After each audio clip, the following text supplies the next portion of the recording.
Breaking: he has begged for forgiveness. Obasanjo endorses Atiku for 2019 inches. Former President Olusegun Obasanjo has formally endorsed his erstwhile deputy, Atiku Abubakar, for the presidency in 2019. Although the two have squabbled for more than a decade, dating back to their time together at Aso Rock, Obasanjo said on Thursday that Atiku had asked for forgiveness and he had wholeheartedly granted it. Addressing the media after hosting Atiku at his residence in Abeokuta, the Ogun state capital, on Thursday, Obasanjo said he was certain that Atiku would perform better than the current occupier of the office, Muhammadu Buhari. He also said Atiku had rediscovered and repositioned himself, and that he has a better understanding of the economy than Buhari. As I have repeatedly said, it is not so much what you did against me that was the issue but what you did against the party, the government and the country, he said.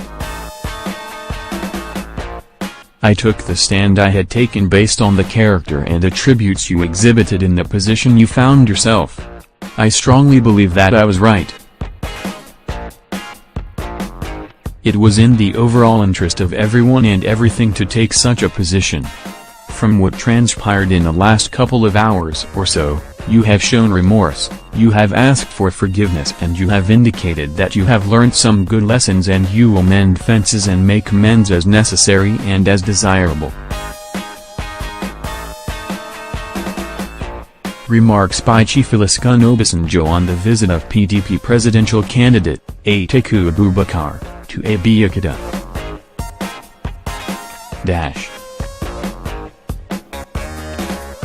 I am happy to welcome the distinguished leaders of goodwill who have led the PDP presidential candidate and my former vice president, Atiku Abubakar, to my humble abode, and I welcome the presidential candidate himself.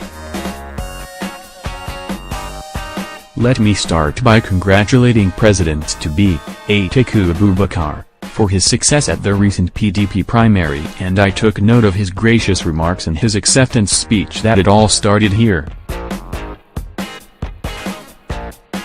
Yes, when it started, it was meant for Atiku to succeed Obasanjo.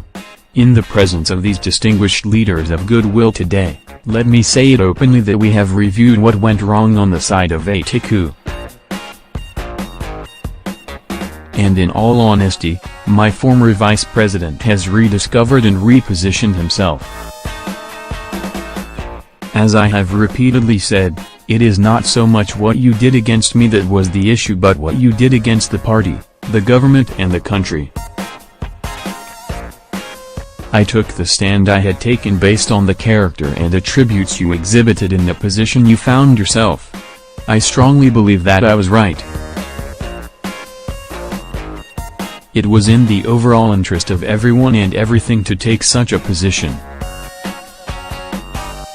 From what transpired in the last couple of hours or so, you have shown remorse, you have asked for forgiveness and you have indicated that you have learned some good lessons and you will mend fences and make amends as necessary and as desirable. Whenever or wherever you might have offended me, as a Christian who asks for God's forgiveness of my sins and inadequacies on daily basis, I forgive and I sincerely advise you to learn from the past and do what is right and it will be well with you. Obviously, you have mended fences with the party and fully reconciled with the party. That's why today, you are the presidential candidate of the party. In addition to appreciating all that the party has done for you, may I advise you to work together with all those who contested for the party's flag with you as a team for your campaign. There are still areas, nationally and internationally, where you have to mend fences and make amends. You will know how to handle what is already out and what may yet be put out by the opposition. But, I am convinced that if you continue with the attitude that brought you here with these distinguished leaders of goodwill, With remorse and contrite heart, the rest of the coast within and outside the country can be cleared. And if there is anything I can do and you want me to do in that respect, I will do. I am sure with the right attitude for change where necessary, and by putting lessons learned by you to work, you will get the understanding, cooperation, support and mandate all at the national level. With Nigerians voting for you, it will mean that you secure their forgiveness and regain their confidence. It will be with the hope or assurance of a Paul on the road to Damascus conversion. After all, change and conversion are of man. I believe that with a contrite heart, change is possible in everybody's life and situation. For me, relatively and of all the aspirants in the PDP, you have the widest and greatest exposure, experience, outreach and possibly the best machinery and preparation for seeing the tough and likely dirty campaign ahead through. From what I personally know of you, you have capacity to perform better than the incumbent. You surely understand the economy better, you have business experience, which can make your administration business-friendly and boost the economy and provide jobs. You have better outreach nationally and internationally and that can translate to better management of foreign affairs.